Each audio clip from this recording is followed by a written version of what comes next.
Amongst the many dubious Islamic miracle claims, another one made by apologists is that the Quran apparently accurately predicts underwater waves, and that this is something that Muhammad could not have been aware of at his time unless God had told him so. Here is just one of the many sources making this claim. The full link is below.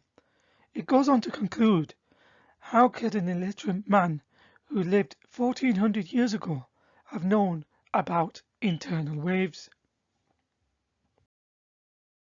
Here is a picture of an underwater wave and the aforementioned Quranic verse in full with the correct translation. Or they are like darknesses within an unfathomable sea. There covers a wave, upon which is a wave, over which are clouds. Darknesses, some of them upon others. When one puts out his hand therein, he can hardly see it, and he to whom Allah has not granted light, for him there is no light. Incidentally, the term for cover in the Quran is in the present tense, yaghsha, which means covers or will cover. However, in the Quranic translations, more often than not, the verb is commonly translated as covered in the past tense. However, in Arabic, the past tense is ghashiyah, which is found in another Quranic verse that will be explained shortly. Similarly, the word for wave in the verse is mawj, which is in the singular. However, it is often translated as waves in the plural. In the Arabic, the plural for wave is amwaj. The emphasis and importance of connection between the verb cover and the noun wave and the significance of conjugating them properly can lead to a correct understanding of its meaning. Likewise, conjugating them improperly can lead to an incorrect understanding, as will be seen shortly when this verse is viewed with another Quranic verse. Notice the verse talks about a sea which is covered by a wave upon which is a wave. However, the apologists emphasize the underwater waves in support of the miracle claim when quoting the Quranic passage. But if underwater waves is what was meant, then why does the Quran use the complete opposite directional preposition fawq, which means above, upon, over, instead of the preposition taht, under, beneath, below? This would have been more applicable if it was actually talking about waves beneath the ocean.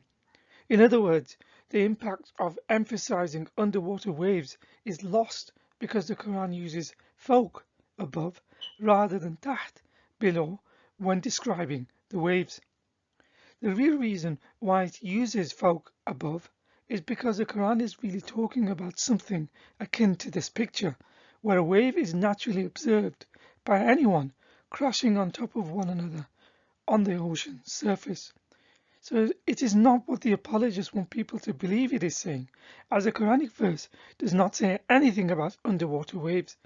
It is them skewing the meaning of the Quran to fit it around a phenomenon, then presenting it to the masses by saying the Quran is in conformity with modern science. An Islamic methodology of understanding the Quran is to look at a verse in connection to another. It is not only an Islamic method, but a general principle of investigative evidence gathering and collation of data, because one verse may provide more information about a subject matter than another. So in relation to Quran verse 2440, further evidence of what it actually means can be taken from another verse in the Quran where the same term mawj, wave, has been found in connection to the same verb to cover, this time in the past tense, ghashiyah. Quran 31:32 says, and when they are covered by a wave like canopies, they pray to Allah, having faith exclusively in Him. Then once He brings them safe to the land, some of them remain balanced, and no one denies our signs except every ungrateful traitor. Meaning, in this verse, it indicates that it is referring to a wave being like canopies, which is used as a metaphor for darkness of the heart.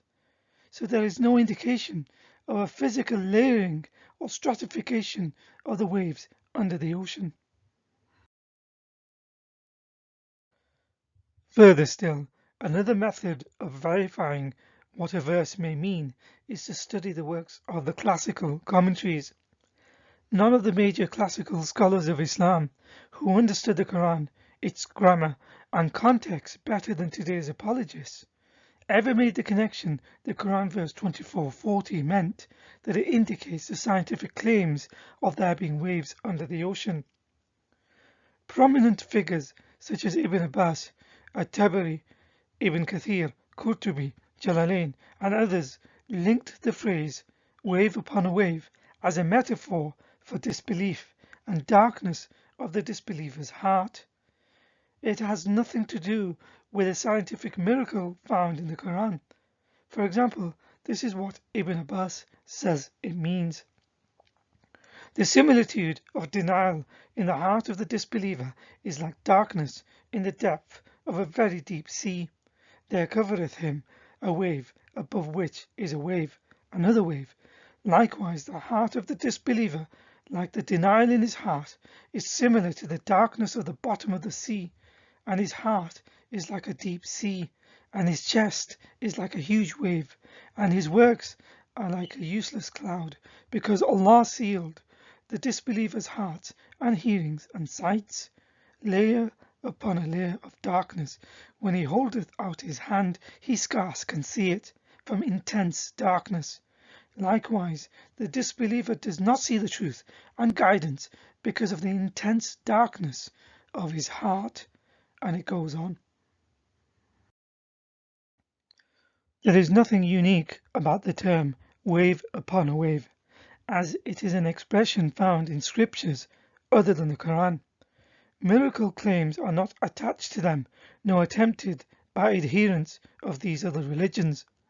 For example, in Jude 1:13, waves are mentioned as a reference for darkness. They are wild waves of the sea, foaming up their shame, wandering stars for whom blackest darkness has been reserved forever. The actual phrase wave upon wave is found in the book of Psalms, where it is used to mean afflictions comparable to the deep waters of the sea, for their multitude and overwhelming nature, as explained by John Gill's exposition Bible commentary for Psalm 42:7. You have sent wave upon wave of trouble over me. So in conclusion, another one of the many dubious miracle scientific claims of the Quran made by the apologists is that the Quran apparently accurately predicts underwater oceans. The term wave upon wave does not indicate an underwater stratification of waves as miracle seekers are attempting to find. The language and the terms the Quran uses, and when viewed in connection to other Quranic verses, no other commentaries by its classical scholars ever attempted to link Quran 2440 to mean underwater ocean waves. The expression wave upon wave is found in other scriptures to mean affliction and darkness. No miracle claim is attached to it by the adherents of other religions, unlike Muslim apologists.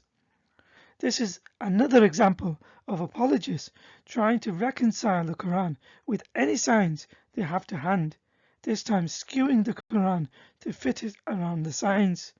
Again, this is not the scientific method It is deceitful, manipulative, and dishonest.